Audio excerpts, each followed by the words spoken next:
Schlitzie was an American sideshow performer. He also appeared in a few films, and is best known for his role in the 1932 movie Freaks. His lifelong career on the outdoor entertainment circuit as a major sideshow attraction with Barnum and Bailey, among others, made him a popular cultural icon. Schlitzie's true birth date, name, location and parents are unknown. The information on his death certificate and gravesite indicate that he was born on September 10, 1901, in the Bronx, New York. Schlitzie was born with microcephaly, a neurodevelopmental disorder that left him with an unusually small brain and skull, a small stature myopia, and severe intellectual disability. He was only of 112 centimeters in height. It was said Schlitzie had the cognition of a 3-year-old. He was unable to care fully for himself and could speak only in monosyllabic words and form a few simple phrases.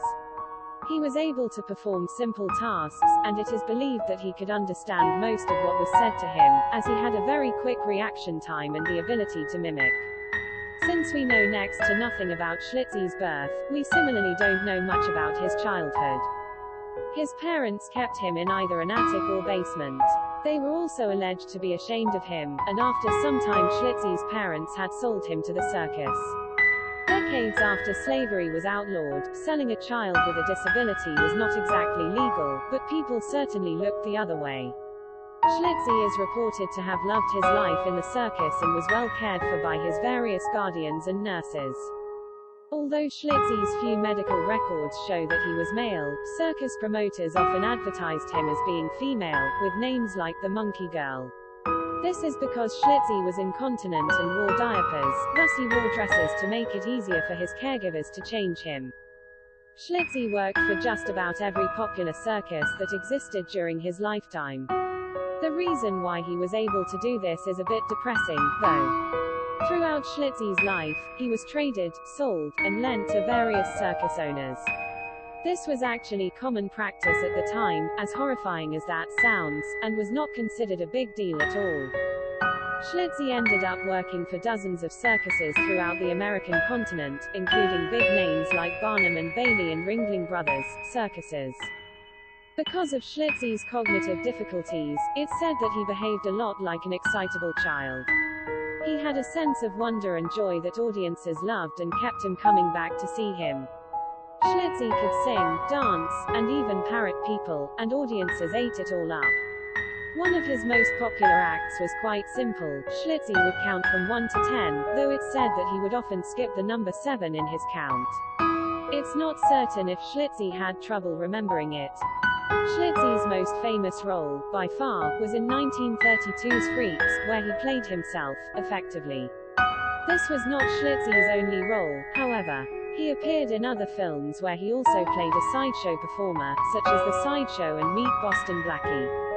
Schlitzie's performances in these films are much smaller than the one he had in Freaks, however. He also appeared in 1932's The Island of Lost Souls, an early adaptation of H.G. Wells' The Island of Dr. Moreau, as one of the Manimals. Schlitzie had a sister who was also microcephalic. She's further alleged to have been his twin. The sister's name was Athelia, and they are said to have both been purchased from their parents by circus owners, who then may have split them up. George Surtees, a chimpanzee trainer, and Schlitzie became friends.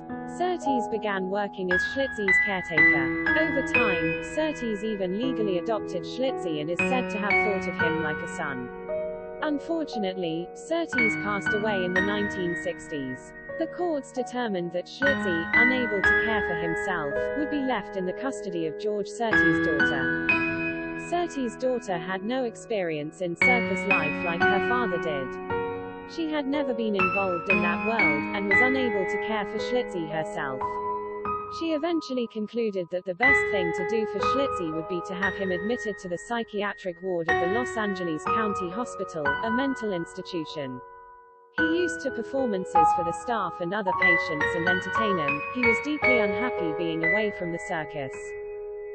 During one of his performances inside the hospital that he came to the attention of Bill Unks. Bill Unks reached out to Schlitzie's doctors and requested that he be allowed to return to the circus. As he got older and could no longer travel, he still performed on the streets of Los Angeles, selling his old sideshow photos. He died on September 24, 1971 at the age of 70. Schlitzie was quite poor at the end of his life and, in the end, he wasn't even able to afford a grave marker. Until 2007, when Scott Michaels, owner of FinDaddies.com and a Schlitzie fan, visited the grave. He remarked upon the lack of gravestone on his site during a write-up of the visit, and later, members of the site's message board decided to see what they could do about the situation. One member called up Queen of Heaven Cemetery and found out that there was a balance that needed to be paid off as Schlitzie didn't leave enough money to completely pay for his burial, and then a new marker could be placed there.